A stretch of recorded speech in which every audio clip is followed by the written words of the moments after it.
কিরে, এই সকালবেলা এত মাঞ্জা মেরে কোথায় যাচ্ছিস? আয়নার সামনে দাঁড়িয়ে চুল ঠিক করছিলাম, তখনই আম্মু কথা বলল। আরে আম্মু, তুমি না কাল রাতে বললে আজকে মায়া আসবে, ওকে আনতে যেতে হবে? বুঝলাম, মায়াকে আনতে যাবি। তা এত মাঞ্জা মারার কি আছে আব্বাজান? এখানে মাঞ্জা মারার কি হলো আম্মু? নতুন ড্রেস, আবার চুলে জেল দিচ্ছিস, কাহিনী কি বলতো?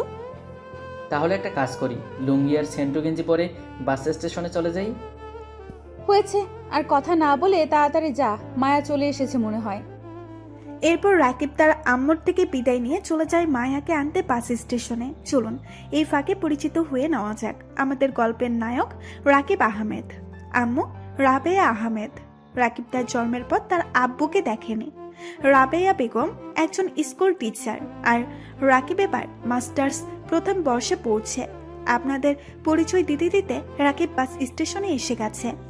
এদিক সেদিক তাকিয়ে খুঁজছে মায়াকে। মায়া রাকিবের মামাতো বোন, এবার অনার্স শেষ বর্ষে পড়ছে। ভার্সিটি কিছুদিন বন্ধ, তাই ফুপির বাসায় বেড়াতে এসেছে। রাকিব একটা জায়গায় দাঁড়িয়ে অপেক্ষা করছে। হঠাৎ পেছন থেকে কেউ কাঁধে হাত রাখতেই রাকিব পেছনে তাকিয়ে দেখে মায়া। আরে তুই কখন এসেছিস?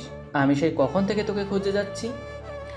আসতে একসাথে এত প্রশ্ন করলে কোনটার উত্তর দিব বলো তো? আমি আরও 20 মিনিট আগে এসেছি। তাহলে আমাকে দেখার পরও আসলি না কেন? দেখছিলাম কতক্ষণ অপেক্ষা করতে পারো আমার জন্য। আমি মনে মনে বললাম, আরে তোর জন্য তো আমি সারা জীবনই অপেক্ষা করতে পারবো। যতদিন এ ঢেপ প্রাণ আছে ততদিন আমি শুধু তোর জন্যই অপেক্ষা করব। রাকিবকে চুপ করে থাকতে দেখে মায়া আবার বলে, কি হলো ভাইয়া, চুপ করে আছো কেন? বড্ড ফাজিল হয়ে গেছিস, চল বাসায় যাওয়া যাক। বলেই রাকিব মায়ার হাত থেকে ব্যাগটা নিয়ে তার বাইকের সামনে চলে যায়। এরপর দুজনে বাসায় চলে আসে। বাসায় আসতে রাবেয়া আহমেদ মায়াকে এটা ওটা কথা জিজ্ঞেস করছে। রাকিব বলে, আম্মু, মায়া মাত্র এলো, ওকে আগে ফ্রেশ হতে দাও, তারপর না হয় কথা বলো। কতটা পথ জার্নি করে এসেছে। না ভাইয়া, আমি ঠিক আছি, সমস্যা হচ্ছে না। কিরে, কোথাও যাবি নাকি? রাকিব কি বলবে বুঝতে পারছে না। জানে এখন কিছু বলতে গেলে উল্টো বাসটা তাকিয়ে দিবে, তাই আর কিছু না বলে নিজেই রুমে চলে যায়। এদিকে মায়া তার ফুপির সাথে আরো কিছু সময় কথা বলে নিজের রুমে চলে যায়। রাকিব এতক্ষণ উকি দিয়ে দিয়ে দেখছিল মায়া রুমে গেছে কিনা। যেই দেখলো মায়া নিজের রুমে চলে গেছে, রাকিবও পিছু পিছু মায়ার রুমে চলে যায়। রাকিবকে দেখে মায়া বলে, আরে ভাইয়া, তুমি কিছু বলবে? না, তেমন কিছুই না। তোর কিছু লাগবে কিনা তাই দেখতে এলাম। আচ্ছা, তা আমার এত কেয়ার করার কারণ কি ভাইয়া? তেমন কিছু না, তুই আমাদের বাসার মেহমান না, আর মেহমানের খবর নেওয়ার প্রয়োজন তো আছে, তাই না? বুঝলাম।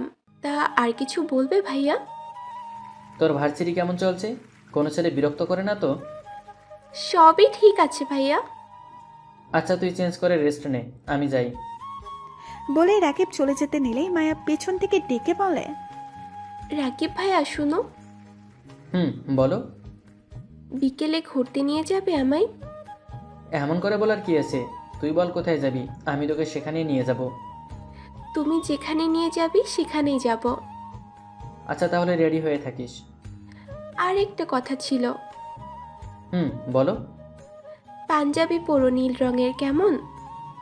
রাকিব মুস্কি হেসে মাথা নাড়িয়ে হ্যাঁ বলে নিজের রুমে চলে যায়। দুপুরে তিনজন একসাথে খাবার খেয়ে কিছু সময় গল্প করে। বিকেলে রাকিব মায়ার কথা মতো নীল রঙের পাঞ্জাবি পরে নিচে অপেক্ষা করছে। রাবেয়া আহমেদ রাকিবকে দেখে বলে, কিরে, কোথাও যাবি নাকি? মায়া ঘুরতে যেতে চাইলো, তাই ওকে নিয়ে একটু ঘুরে আসি। আচ্ছা, ভালো তো, খুব মাঞ্জা মারতে শিখে গেছিস দেখছি আজকাল। আচ্ছা আম্মু, তুমি সবসময় আমার পিছনে লেগে থাকো কেন বলো তো? সত্যিটা বল আমায়, তাহলে আর কিচ্ছু বলবো না। কি সত্যি শুনতে চাও আম্মু? তুই মায়াকে ভালোবাসিস, তাই না রাকিব? রাকিব তার আম্মুর কথা শুনে মাথা নিচু করে আছে। ছেলে কেমন লজ্জা পেতে দেখে আর বুঝতে পারেনি রাবেয়া আহমেদ তার ছেলের যে প্রেমে পড়েছে। রাবেয়া আহমেদ আবার বলে, তা মায়াকে বলেছিস তুই যে ওকে ভালোবাসিস? এখনো বলিনি, তবে খুব তাড়াতাড়ি বলে দেবো আম্মু। আবার দেরি না হয়ে যায়। সেই দিকে তাকায় রাকিব। তার রাবেয়া আহমেদ। রাকিব হা করে এক দৃষ্টিতে তাকিয়ে আছে মায়ার দিকে। রাকিব মায়ার দিকে তাকিয়ে মনে মনে বলে, এই মেয়ে আমাকে না মেরে ছাড়ছে না। এমনিতেই তো পাগল হয়ে আছি ওর জন্য, তার উপর যদি এভাবে সেজে আমার সামনে আসে, নিজেকে সামলাই কি করে। রাকিব এতটাই বিভোর মায়াকে দেখতে, পাশে যে তার আম্মু আছে সেটা ফুলেই গেছে। রাবেয়া আহমেদ ছেলেকে এমন করে তাকিয়ে থাকতে দেখে মুখ টিপে হাসতে হাসতে সেখান থেকে চলে যায়। মায়া রাকিবের সামনে এসে তুড়ি বাজিয়ে বলে, কি ভাইয়া, এমন করে কি দেখছো? চোখের পলকই পড়ছে না? আমি আনমনে বলে উঠি, তোকে দেখছি, ঠিক নীল পরি মতো লাগছে তোকে আজকে। কি বললে? রাকিব মায়ার কথায় বাস্তবে ফিরে। একটু আগে সে কি বলেছে আর মনে মনে মনে বলছে, ইস, মায়া মনে হয় সব বুঝে ফেলেছে। বুঝলে তো ভালো, আর কষ্ট করে বলতে হবে না। কিন্তু পাগলিটা কিছু বুঝে না নাকি, নাকি বুঝতে চায় না আমি ওকে ভালোবাসি। রাকিবকে চুপ করে থাকতে দেখে মায়া আবার বলে, এখানেই দাঁড়িয়ে থাকবে না আমায় নিয়ে ঘুরতেও যাবে? আরে হ্যাঁ, চলো। বলেই দুজনে বাসা থেকে বের হয়। এরপর রাকিবকে তার বাইক বের করে। মায়া রাকিবের পেছনে বসে এক হাত রাকিবের কোমর জড়িয়ে ধরে আছে, অন্য হাত রাকিবের কাঁধে। রাকিব মুচকি হেসে বাইক চালাতে শুরু করে। কিছু সময়ের মধ্যে দুজনে একটা নদীর পাড়ে আসে। বাইক থেকে নেমে বাইক পার্ক করে। নদীর পাড়ে গিয়ে দুজনে বসে পড়ে। মায়া বলে, এখানে নিয়ে আসলে কেন ভাইয়া? কেন, তোর পছন্দ হয়নি? হয়েছে তো। খুব সুন্দর আর রোমান্টিক পরিবেশ। এখানেই সাধারণত কাপলেরা আসে মনে হয়, তাই জানতে চাইলাম এখানে কেন আনলে। এই জায়গায় আমার খুব পছন্দ জানিস। যখনই মন খারাপ হয় তখনই আমি এখানে চলে আসি। নদীর এই বিশাল আকারের ঢেউ, আশপাশে গাছে থাকা পাখিদের কিচিরমিচির শব্দ শুনে মনটা মুহূর্তে আনন্দে নেচে ওঠে। মায়া মুগ্ধ নয়নে তাকিয়ে রাকিবকে দেখছে আর মন দিয়ে কথাগুলো শুনছে। মায়া বলে, সত্যি জায়গাটা অনেক সুন্দর, মন ভালো হওয়ার মতোই। আর আমার পছন্দের জায়গা তোকে তো দেখাতেই হবে, তাই না? কেন? তোমার পছন্দের জায়গা আমাকে কেন দেখাতে হবে? এসব বাদ দে, তো তোর বয়ফ্রেন্ড কয়টা? রাখতেই রাকিব চোখ খুলে দেখে মায়া তার বুকে মাথা রেখে তাকে জড়িয়ে ধরে আছে। রাকিবও গিটারটা পাশে। ইস, একটু লজ্জা শরম নেই তোমার, তাই না? লজ্জা আছে তো, এখন বেড়াতে গেছে তাই লজ্জা নেই। এখন দাও একটা চুমু। এরপর মায়া রাকিবের চোখের উপরে হাত রেখে দু গালে চুমু দেয়। রাকিব মুচকে হাসে। এভাবে আরো কিছু সময় দুজনে গল্প করে, যে যার রুমে গিয়ে শুয়ে পড়ে। পরের দিন সকালে মায়া ঘুমের মধ্যে অনুভব করে কেউ তার মাথায় হাত বুলিয়ে দিচ্ছে আর মাঝে মাঝে কপালে গালে চুমু দিচ্ছে। মায়ার আর বুঝতে বাকি নেই স্পর্শটা কার। এটা রাকিব ছাড়া আর কেউ না। মায়া ঘুমের অভিনয় করে শুয়ে আছে। রাকিব আবার যখন গালে চুমু দিতে চায়, মায়া একটু ঘুরতেই চার ঠোঁট চোরা লেগে যায়। রাকিব ছুটতে গেলে মায়া রাকিবকে জড়িয়ে ধরে। রাকিবের আর বুঝতে বাকি নেই এতটা সময় জেগেই ছিল। একটু পর মায়া রাকিবকে ছাড়তেই রাকিব নিঃশ্বাস নিচ্ছে আর বলছে, তুমি এত সময় জেগেছিলে? লুকিয়ে লুকিয়ে তুমি আদর করতে পারবে আর আমি আদর নিতে পারবো না? ওরে দুষ্টু, দাঁড়াও দেখাচ্ছি তোমায়। বলেই রাকিব মায়ের উপরে উঠে এক হাত মায়ার কোমর জড়িয়ে ধরে, আরেক হাতে বুড়ো আঙুল দিয়ে মায়ার ঠোঁট স্লাইড করছে। মায়ের পুরো শরীর 440 ভোল্টের বিদ্যুৎ বয়ে যাচ্ছে। পুরো শরীর শীতল হয়ে গেছে রাকিবের ছোঁয়াতে। রাকিব খেয়াল করে মায়ের চোখ থেকে পানি ঝরছে। রাকিবের এত সময় হুঁশ ছিল না। কি করছে এটা সে?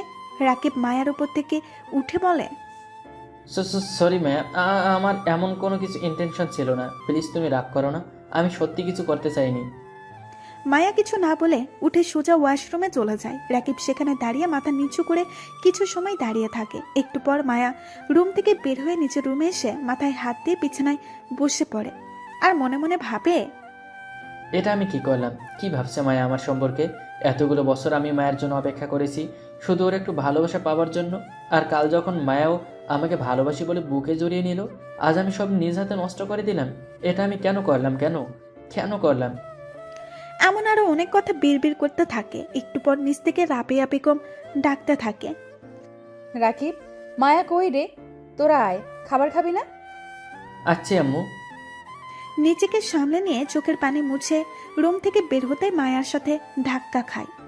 রাকিব সরি বলে মাথা নিচু করে সেখান থেকে নিচে চলে যায়। এরপর তিনজন একসাথে খাবার খেয়ে নেয়। রাকিব মাথা নিচু করে খাচ্ছে। এটা দেখে রাবেয়া আহমেদ বলে, আজ সূর্য কি ভুল করে দক্ষিণ দিক থেকে উঠলো নাকি?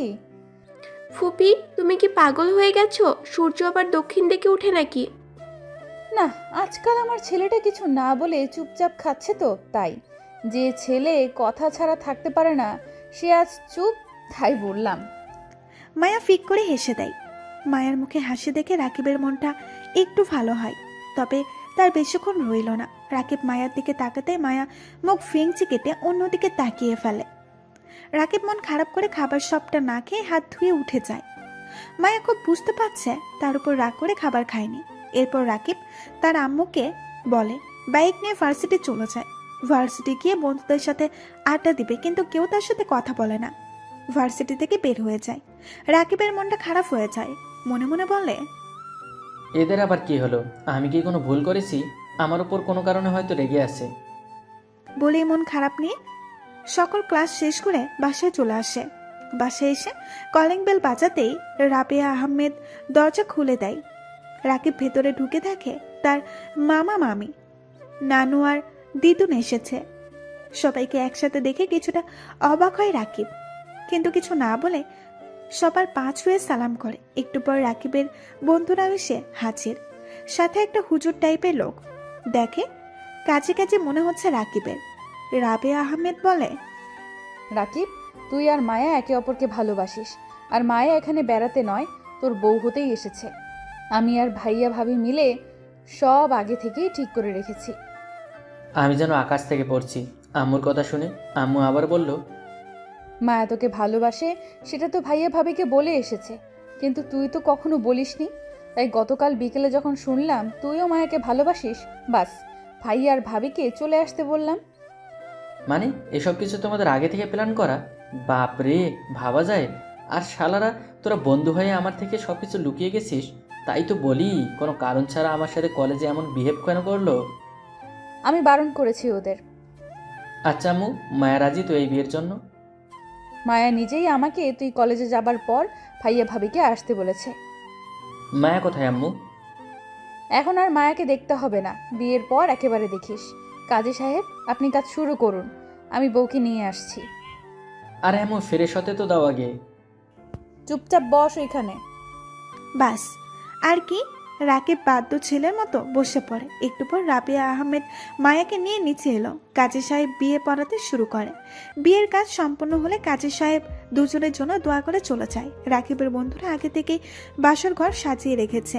রাবেয়া আহমেদ মায়াকে রাকিবের রুমে রেখে চলে আসে। একটু পর রাকিবের বন্ধুরা রাকিবকে তার রুমে নানান রকমের কথা বলে ঢুকিয়ে দিয়ে চলে যায়। রাকিব রুমে ঢুকতেই মায়া এসে রাকিবের পা ছুঁয়ে সালাম করে। রাকিব ধরে তুলে বলে, বিশ্বাস করো মায়া, আমি তখন ইচ্ছা করে অমনটা করিনি।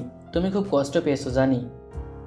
কষ্ট পেয়েছি ঠিকই, কারণ কি জানো, আমি আর বাকি 5টা রিলেশনের মতো আমাদের রিলেশনটা অপবিত্র করতে চাইনি। আমি জানি তখন তুমি ইচ্ছে করে ওইটা করনি, তবে কিন্তু এখন ইচ্ছে করলেই করতে পারো। বেটা মন মে লাড্ডু ফুট গয়া। রাকিব ধীরে ধীরে মায়ের কাছে গিয়ে মায়াকে জড়িয়ে ধরে। এরপর জানতে হলে বিয়ে করে ফেলুন। আরে ভাই, নতুন বিয়ে করেছে, একটু একা ছেড়ে দিন।